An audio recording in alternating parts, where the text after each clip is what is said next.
Mga kababayan, usap-usapan po ngayon sa Amerika ang pagka-stranded ng dalawang astronaut sa outer space. Yes, tama po ang inyong narinig na stranded ang dalawang astronaut sa outer space. Two astronauts stranded in space. Yan po ang ibinabalita ngayon sa mga international news outlets. Maging ang mga sikat na science vlogger ay ito rin po ang pinag-uusapan. Two astronauts supposed to be on a week-long mission to the International Space Station are still stuck 56 days later. Kaya ang malaking katanungan po ngayon, paano sila na-stranded sa outer space? Nasaan na sila ngayon? Maliligtas pa ba ang mga ito? Well, gusto mong malaman ang buong kwento? Tara, pag-usapan natin yan. Noong June 6, 1971, nangyari ang isa sa pinaka-matagumpay na misyon ng Soviet Union.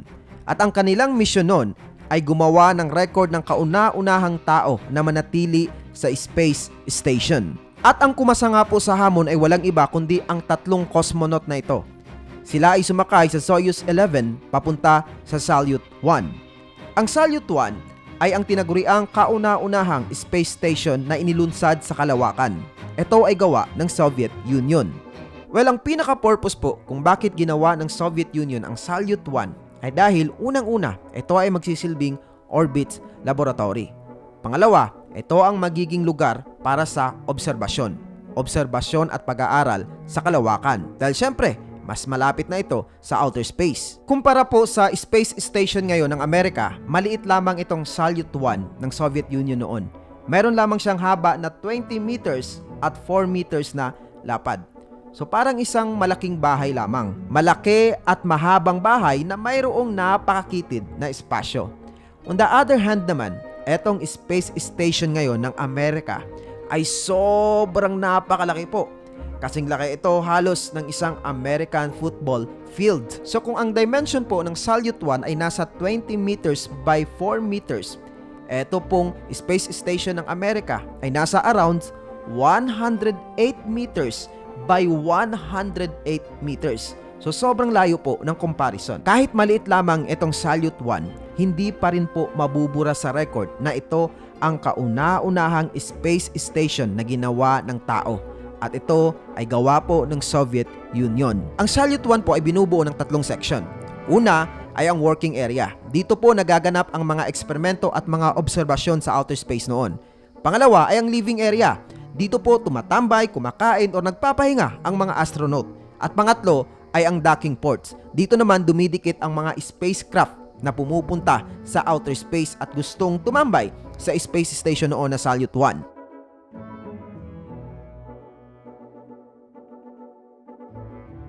Bago po ang Soyuz 11 mission, nangyari muna ang Soyuz 10 mission, kung saan nagpadala ang Soviet Union ng mga cosmonaut sa outer space para pumasok sa Salyut 1 space station.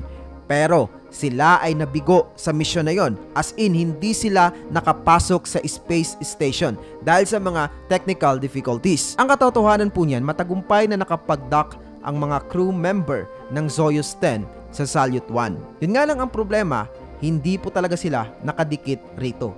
At dahil dyan, imposible para sa mga crew ang makapasok sa loob ng naturang space station. Sinubukan pa rin nilang ayusin ang problema, pero pagkalipas ng ilang oras ay wala talaga silang mahanap na solusyon. Dahil dyan, nagdesisyon na lang ang kanilang commander na bumalik sa Earth. At sila po ang mga crew member ng naturang mission. Buti na lang kahit na mayroong mga technical difficulties, matagumpay pa rin nakabalik ang mga ito sa Earth. Pero hindi kinonsider ng Soviet Union na matagumpay ang mission na yon dahil ang pinaka-mission talaga ng mga cosmonaut na ito ay makapasok sa Salyut 1 space station at magawa ang record ng kauna-unahang tao na manatili sa space station. Dahil nga po sa failure ng Soyuz 10 mission, nagpadala agad ang Soviet Union ng panibagong mission. Yun ay walang iba kundi ang Soyuz 11 na nangyari noong Hunyo 1971. Pero ang hindi nila alam, isa palang malaking dilubyo ang misyon na ito. Dahil ang mga cosmonaut sa naturang misyon ay papanaw at tuluyang maglalaho sa outer space. Well, to make the story short, matagumpay po na nakapag-dock, nakadikit at nakapasok ang mga cosmonaut sa Salyut 1 Space Station. Sila ang kauna-unahang tao sa mundo na nakatira sa space station. at umabot po ng halos 3 linggo ang kanilang pananatili rito. At dahil sa tagumpay na ito, naging excited ang buong mundo noon. Inaabangan nila ang mga mangyayari pa sa 3 cosmonaut. Nagsulat naman ng mga observation at maraming mga discovery sa outer space ang mga cosmonaut na ito. Pero ang nakakalungkot, sa kabila ng kanilang nararanasang kasiyahan dahil sa tagumpay ng naturang mission, ay nalalapit na pala ang kanilang katapusan. Hindi na pala sila makakabalik ng Earth. Sa araw ng kanilang pagbabalik ay nagkaroon ng problema ang Soyuz 11. Ang kanilang module na dapat sana ay magdadala sa kanila pabalik sa Earth ay nagkaroon ng malfunction. Yung ginamit po na module ng Soyuz 11 crew noon pabalik sa Earth ay sobrang liit lamang. As in halos kasya lamang sila sa loob at wala gaanong espasyo. At habang sila ay papalapit sa Earth, nangyari ang hindi inaasahan. Ang isang balbula sa module ay aksidenteng nagbukas na nagresulta sa pagkawala ng presyon. Dahil dito, hindi na nila nagawang magsuot pa ng mga space suits dahil sa limitadong espasyo sa loob ng module. Kaya wala silang proteksyon laban sa rapid decompression. At sa loob ng ilang segundo lamang, ang 3 magigiting na cosmonaut na ito ay tuluyang naglaho, nawalan ng hangin at nawalan ng buhay. Hindi na nila naramdaman ang init ng muling pagpasok sa Earth's atmosphere o ang biglaang pagkampas sa lupa. Ang kanilang katawan ay natagpuan na walang buhay sa loob ng module matapos na ito ay bumagsak sa Kazakh Steppe. Well, technically speaking, ang mga cosmonaut na yon ay hindi talaga pumanaw dito sa Earth, kundi sila ay pumanaw sa outer space. Sa kabilang dako naman, bagamat naging matagumpay sa maraming aspeto ang Salyut 1 Space Station, ang kauna-unahang space station na ginawa ng tao, hindi rin ito nagtagal. Sa parehong taon ding iyon, pagsapit ng October 1971, pinabagsak rin ito ng Soviet Union sa Earth's atmosphere dahil sa mga technical na problema. Yung nangyari pong aksidente sa Soyuz 11 ay isa lamang sa napakarami pang mga aksidente na nangyari sa kalawakan dahil sa mga technical difficulties. At dahil po dito, marami ang nag-aalala ngayon sa balita patungkol sa 2 astronaut di umano na na-stranded sa outer space. Ano nga ba ang mangyayari sa kanila? Sila ba ay ligtas na makakabalik dito sa Earth? Nitong June lamang taong 2024, ginawa ng Boeing Starliner ang kanyang kauna-unahang misyon. Ang spacecraft na ito ay nakadesenyo sa pagdala ng mga astronaut from International Space Station pabalik sa low Earth orbits. In short, ginawa po ang spacecraft na ito para magiging taxi o sasakyan ng mga astronaut mula sa International Space Station papunta sa Earth o mula sa Earth papunta sa International Space Station. At ang 2 astronaut na gustong subukan ang kakayahan ng spacecraft na ito ay sila Sunita Williams at Barry Wilmore.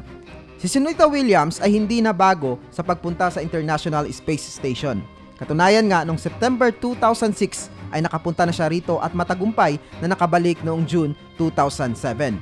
On the other hand naman, etong si Barry Wilmore ay nakapunta na rin sa International Space Station noong November 2009 at matagumpay na nakabalik sa parehong buwang ding iyon. Ang katotohanan niyan, pabalik-balik na sa International Space Station ang 2 astronaut na ito.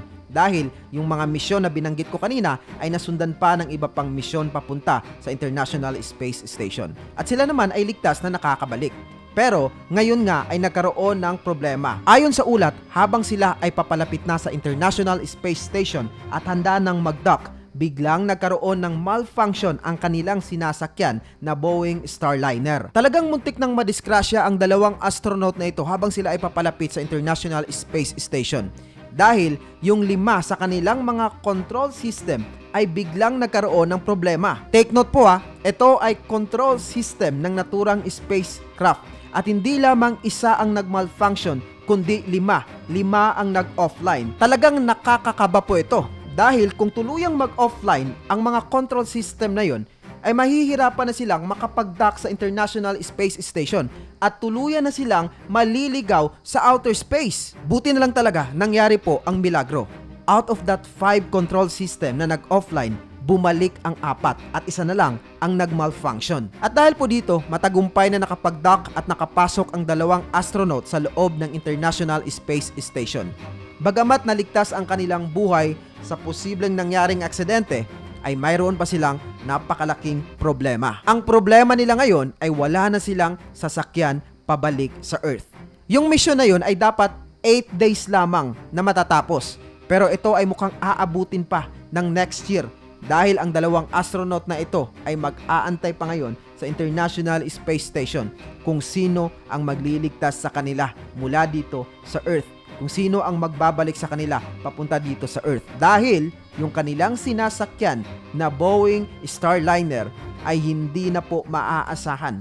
Napag-alaman na ito ay nagkaroon ng leakage. Napag-alaman na mayroon po itong 5 helium leaks at mayroong mga maneuver thrusters na hindi na gumagana. At higit sa lahat, merong mga propellant valve na nakabukas at hindi nasarhan. So mas delikado po itong mga valve na bukas dahil dito po nadali ang mga cosmonaut noon sa Soyuz 11 dahil sa valve na bukas, sila ay tuluyang namatay. So dahil po dyan, stranded talaga sa International Space Station ang dalawang astronaut na ito.